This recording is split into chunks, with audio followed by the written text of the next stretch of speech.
Salut, c'est Arnaud, bienvenue dans cette nouvelle vidéo du podcast Le Pharmapreneur, votre podcast dédié à l'univers de la pharmacie et de l'entrepreneuriat. Comme toutes les semaines, je vais te présenter dans cette vidéo ma semaine. Et donc, cette semaine, c'est encore une semaine de vacances de notre côté. On est en Normandie. C'est la deuxième semaine des vacances. Notre pharmacie, comme tu as pu le suivre dans les précédentes vidéos, est accolée avec un cabinet médical dans lequel travaillent 5 médecins, on va dire. Et pendant cette semaine de vacances, 3 de ces 5 médecins sont partis en vacances. Il ne nous reste donc que 2 médecins. Du coup, en fait, une activité qui s'est retrouvée à être fortement réduite. Pour le coup, ça tombait plutôt pas mal parce que au niveau de notre équipe, on a plus de personnes qui ont été amenées à partir en vacances que qui restent à la pharmacie. En gros, en fait, sur 12 personnes, on a 7 qui sont partis en vacances et 5 qui sont restés à travailler à la pharmacie. J'ai donc dû demander à nos étudiants, à nos 2 étudiantes en pharmacie de venir faire quelques heures complémentaires de façon à pouvoir compléter les horaires manquants où on n'aurait pas été assez. Même si le déroulé de la semaine m'a montré que on était malgré tout un peu en sureffectif. Bref, ça c'est des problèmes de logistique de salariés, c'est jamais très simple. Et puis finalement, comme il n'y a pas vraiment de communication avec nos collègues médecins sur quand est-ce qu'ils prennent leurs vacances, comment ça s'organise, il y a des moments, ça se drive relativement mal. Bref. Donc une semaine relativement modeste en termes de fréquentation. Ceci étant, pour moi, en fait, c'est une semaine qui est relativement compliquée dans le sens où je suis amené à faire quasiment l'intégralité des horaires de la pharmacie. J'ai travaillé du lundi au samedi. Seule petite distraction que m'ont permis mes pharmaciens adjoints, le fait de pouvoir aller courir jeudi matin, vendredi matin et samedi matin avant d'aller à la pharmacie où j'arrive vers 9h30, 10h. Bref, aujourd'hui, dans cette vidéo, je ne vais pas te décortiquer la semaine parce que finalement, elle a été relativement simple. Par contre, je vais me permettre de te dire tout ce qu'on a réalisé dans cette semaine un peu calme en termes de fréquentation. Et comme ça permettra aussi à toi aussi d'avoir des idées sur les différentes missions que tu peux mettre en place sur des semaines vides, comme on a pu connaître. Je te passe l'activité de comptoir parce que elle était ce qu'elle était. Je te passe également les activités de réception de commandes et de passage de commandes. On n'a pas eu de rendez-vous avec les laboratoires. J'avais bloqué par défaut toute cette semaine. J'avais interdit d'avoir des rendez-vous labo de façon à être vraiment pleinement disponible si jamais il y avait des coups de bourre. Voilà, et donc ça fait qu'on n'a pas eu d'occupation externe, on va dire. Bref, cette semaine, comment elle a été constituée? Les traditionnels passages de commandes de rupture, de surveillance des médicaments en rupture, de veille, finalement, avec des commandes pour alimenter en produits en tension d'approvisionnement, de façon à ne pas se retrouver en culotte courte lors de la rupture effective, mais en essayant de modérer les commandes de façon à optimiser notre stock. De mon côté, j'ai fait pas mal d'administratifs. Du coup, en fait, je profite de ces semaines calmes pour me mettre au clair au niveau de mon administratif, de façon à ce que la semaine prochaine, semaine de reprise, donc du coup, je sois vraiment investi au comptoir, à la délivrance et sur des activités type rendez-vous labo et autres. Du coup, en termes d'administratif, qu'est-ce que je suis amené à faire? Déjà, en fait, je reprends tous les dossiers qui ont été mis en attente d'ordonnance, en attente de mutuelle, en attente d'un produit, par exemple, qui était en rupture. Je reprends tous ces dossiers en attente et je fais le point sur ces différents types d'attentes. Les attentes mutuelles, je téléphone aux personnes de façon à ce qu'ils nous transmettent leur mutuelle, de façon à pouvoir clôturer le dossier. Les attentes d'ordonnance, je téléphone également aux patients de façon à ce qu'ils puissent me transmettre leur ordonnance, ou je regarde sur leur historique pour voir s'ils ne sont pas passés entre deux et qu'ils ont oublié de nous dire que il y avait un produit qui était à reprendre. Les attentes sur produits de rupture, Je fais un point en fait sur les produits où ça fait longtemps qu'ils sont en rupture. Je me permets de téléphoner aux personnes pour savoir si c'est toujours d'actualité ou s'il y a eu un switch par un autre traitement. Genre par exemple les antibiotiques, dans 90% des cas, lorsque les antibiotiques étaient en rupture et que les personnes ont dit non, c'est pas la peine, bien souvent en fait le traitement a été changé soit par notre fait, soit par le fait du médecin. Voilà. Ensuite, je m'occupe des vignettes avancées. Donc là, pareil en fait que les attentes, c'est-à-dire que je reprends point par point les différentes vignettes qui ont été avancées, à qui et quand. Et je me permets de téléphoner à ces personnes ou je leur laisse un message sur leur répondeur pour leur dire qu'on a été amené à leur avancer une partie de leur traitement pour des raisons médicales et que nous sommes dans l'attente d'une ordonnance de régularisation. Et donc, je leur demande de me transmettre au plus vite cette ordonnance de façon à pouvoir être dans les règles et dans les normes. Je regarde également sur l'historique pour voir si une personne n'est pas passée avec son ordonnance et que, au comptoir, on est oublié de récupérer cette vignette avancée. Je fais également un point sur les mutuelles. Alors la mutuelle, là, comme c'est une semaine relativement calme, je fais plusieurs choses. Donc, comme tu le sais, toutes les semaines, je mets à jour les dossiers de patients avec les scans de mutuelles qu'on peut recevoir par Internet. C'est du copier-coller, hein, aussi basique que ça.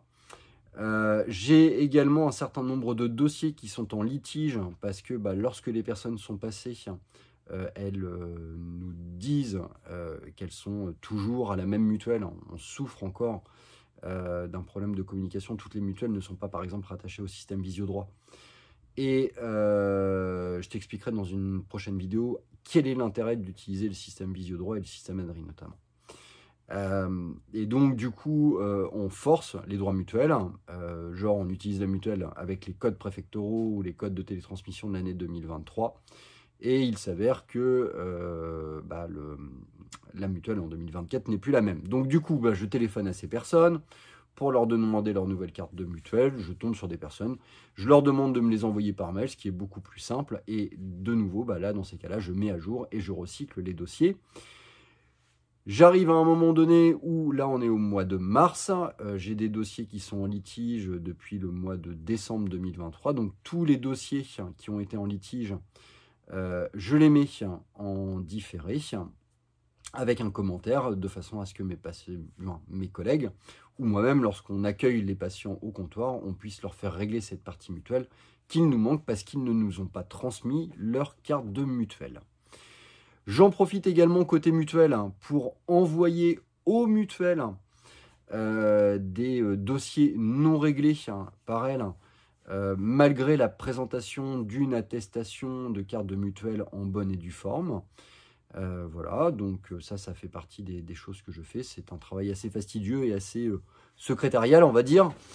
Voilà, toutes les mutuelles ne jouent pas forcément le jeu. Ceci étant, lorsqu'on est de bonne foi et lorsqu'on leur présente les différents éléments, ils acceptent.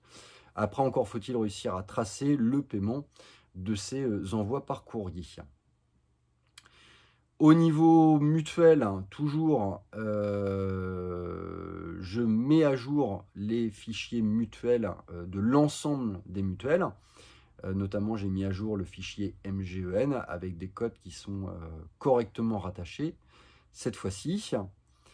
Et puis, dernier point, en ce qui concerne les rejets sécu et mutuels, je fais un tour également de tous les dossiers qui ont été correctement transmis à la sécu et à la mutuelle. Donc, je pousse généralement à 1 mois et demi avant la date à laquelle je fais ça. C'est-à-dire que là, en l'occurrence, c'était grosso modo fin janvier. Et sur notre logiciel de gestion d'officine, il retranscrit le fait que certaines factures ont été correctement télétransmises, ne présentent pas de rejet de la part de la Sécu de la mutuelle, il n'y a pas de message. Par contre, le paiement de ces dossiers n'a pas été enregistré par mon LGO. Je considère donc qu'ils n'ont pas été payés. Donc je relance ces dossiers et si jamais je me rends compte qu'il y a certaines anomalies, je n'hésite pas également à téléphoner au Mutuel pour voir où est-ce que le dossier a coincé. Autre point d'administratif, je fais également un point donc des différés. Des différés, nous, on en génère pour plusieurs raisons. La première, c'est les personnes qui, au moment où ils sont passés, n'avaient pas forcément leur porte-monnaie, leur carte bancaire ou des trucs comme ça. Alors ça, on le fait pour des patients qu'on connaît. Ceci étant, ils ont le droit à l'oubli. Par contre, nous, on a le droit d'être payés aussi. Donc, du coup, je me permets de leur passer un petit coup de fil pour leur rappeler qu'ils ont un crédit. Alors, je ne rappelle pas tous ceux de la semaine, hein, par exemple. J'attends quand même du temps. J'attends généralement 2 semaines. Et je leur rappelle qu'ils ont un crédit et qu'il serait bon en fait qu'ils viennent le solder de façon à ce qu'on soit dans les bonnes normes. Autre génération de différés, tu l'as compris, c'est les différés sur des mutuelles ou des dossiers sur lesquels les parties mutuelles n'ont pas été correctement données par le patient. Et donc, je les appelle pour leur dire qu'ils ont un solde à régler, qu'on est en capacité de leur donner une facture de ce montant de façon à ce qu'ils puissent éventuellement se retourner sur la mutuelle qui n'a pas voulu payer cette partie-là s'ils estiment être dans leurs droits. On effectue également un gros rangement de la pharmacie. On commence à préparer, en tout cas d'une manière un petit peu plus avancée, la période printanière, parce qu'on y arrive progressivement, on le sent bien. Rangement, donc ça veut dire rangement, on check un petit peu toutes les étagères qui peuvent être éventuellement vides, on va faire du remplissage, on va vérifier également que tous les produits proposent bien des étiquettes de prix là où ils sont situés. On en profite également pour descendre des produits de la réserve haute vers la réserve basse. On nettoie également certaines étagères. On réachemine certains produits dans certaines zones de façon à ce qu'ils soient plus pratiques pour être rangés. On en profite également pour faire tout ce qui est périmé. Alors, périmé, mon équipe met à jour tous les produits qui sont périmés ou qui vont arriver à être périmés. Parce qu'on a un petit listing pour ça. On en profite également pour établir la vérité des stocks pour les produits que l'on a été amené à déstocker, qui ne nous sont pas repris par des laboratoires. Au niveau des périmés également, moi personnellement, je prépare pour les prochaines semaines qui vont venir, où je vais avoir des rendez-vous labo, les produits qui vont arriver à péremption, du moins qui sont arrivés à péremption, et donc je les dispatche labo par labo. Je me crée d'office un fichier d'avoir, comme ça je n'aurai juste qu'à transmettre au moment de mon rendez-vous laboratoire le fichier, libre à lui après de prendre ou pas les produits pour les intégrer dans sa matrice. En tout cas, moi, je serai relativement efficace dans le sens où je n'aurai que à lui donner une petite feuille et tout sera bien déjà enregistré dans mon LGO. J'en ai profité également pour faire une grosse réorganisation du robot avec des suppressions de goulottes qui n'étaient plus actives et l'activation donc de goulottes pour des produits qui étaient sortis. Par exemple, qu'est-ce qui peut générer ça? Tout simplement en fait la sortie d'un générique en lieu et place d'un produit Princeps qu'on sortait en grande distribution. Par exemple, le Laroxyl Goutte qui a été substitué. Maintenant, en fait, on délivre quasiment à 100% que son générique. Donc, du coup, j'ai fait disparaître cette goulotte et j'ai intégré à la place une goulotte du générique du Laroxyl. Bref, une grosse réorganisation de façon à optimiser la distribution du robot et en tout cas qu'elle soit plus adéquate par rapport au catalogue du moment. J'ai réalisé également en parallèle de ça un inventaire contradictoire, c'est-à-dire la balance entre ce que mon logiciel de gestion officinale déclare comme ayant dans ses stocks et ce que le robot déclare dans ses stocks. Ça ne se fait pas d'une manière naturelle, il faut faire un rapprochement manuel. C'est assez rapide, hein, ça va prendre une quinzaine, vingtaine de minutes. Par contre, il faut le faire pharmacie fermée parce qu'à partir du moment où on a un robot qui est en utilisation et qui sort des boîtes, du coup, l'inventaire qui est créé à un instant T n'est plus valable quelques minutes plus tard. J'ai participé également à quelques études qui sont rémunérées. D'ailleurs, une étude très intéressante réalisée par le laboratoire Bioderma. Je te mettrai sûrement un lien de partenariat pour ces études rémunérées. Si jamais ça t'intéresse, c'est intéressant. On peut gagner entre 50 et 100 euros en y consacrant une demi-heure à 3/4 d'heure. Je trouve ça plutôt pertinent. En plus, c'est assez intéressant dans le sens où ça nous permet de connaître un petit peu l'actualité des laboratoires, voir un petit peu en avant-première ce qu'ils vont faire.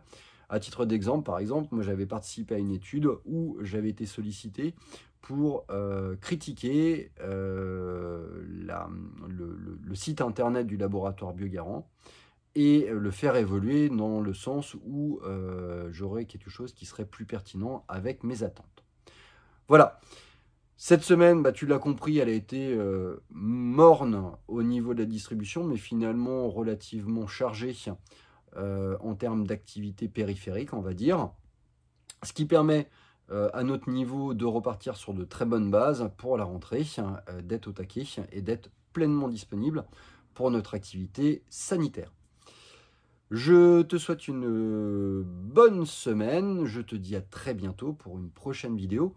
N'hésite pas à me communiquer en commentaire ce que toi, avec ta pharmacie, avec ton équipe, tu réalises lors ce que tu passes des semaines comme ça qui sont relativement calmes.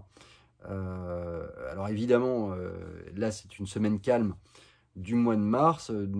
On aura l'occasion d'évoquer des semaines calmes du mois d'août où là on va plutôt être axé sur la réalisation des inventaires, de l'inventaire global de la pharmacie. Je te dis à très bientôt pour une prochaine vidéo.